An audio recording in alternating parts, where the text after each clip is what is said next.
Hi అండి అందరికీ. అందరూ ఎలా ఉన్నారు? అందరూ బాగున్నారా? నేను కూడా బాగున్నాను. ఇప్పుడైతే మనం 9 ఇయర్స్ బేబీకి అయితే ఫ్రాక్ అయితే కటింగ్ అయితే చేస్తున్నాను. ఈ sari 9 years back old sari అనమాట. ఆ శారీకి అయితే ఇలా రెండు వైపులా ఇలా క్లాత్ అయితే ఇలా డిఫరెంట్ కలర్ వచ్చింది. ఇలా ఆ బోర్డర్ అయితే నేను రెండు వైపులా కటింగ్ అయితే చేసేసాను. కటింగ్ చేసేసి మిడిల్లో ఉన్న ఈ క్లాత్ని అయితే ఇలాగా ఫోల్డ్ చేసుకున్నాను.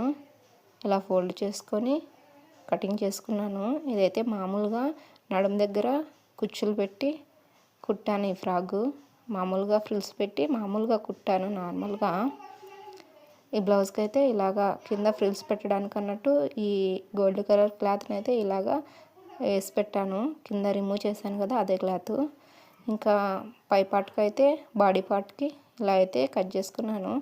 ఇక్కడ మెజర్మెంట్ తీసుకోవడానికి నా దగ్గర అది ఫ్రాక్ ఏమీ లేదు.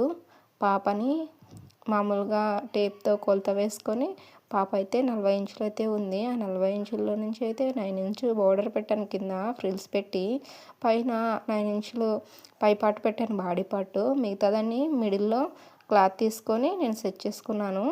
ఇలాగైతే కటింగ్ అయితే చేసుకుంటున్నాను. అందాజుగా అయితే ఇలా డ్రా చేసుకొని ఇలా కట్ చేసుకుంటున్నాను. చిన్నపిల్లలకి కదా, అందాజుగా కట్ చేసుకున్న చాలాసార్లు నీట్గానే వస్తాయి.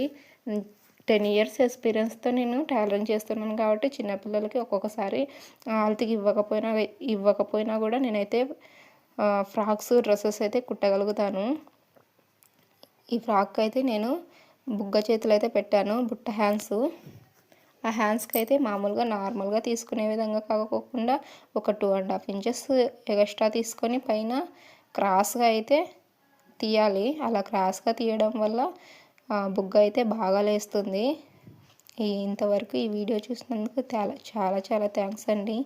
ఈ వీడియో నచ్చినట్లయితే చిన్న లైక్ చేయండి. ఇలాంటి మరిన్ని యూస్ఫుల్ వీడియో కోసం నా ఛానల్ సబ్స్క్రైబ్ చేసుకోండి.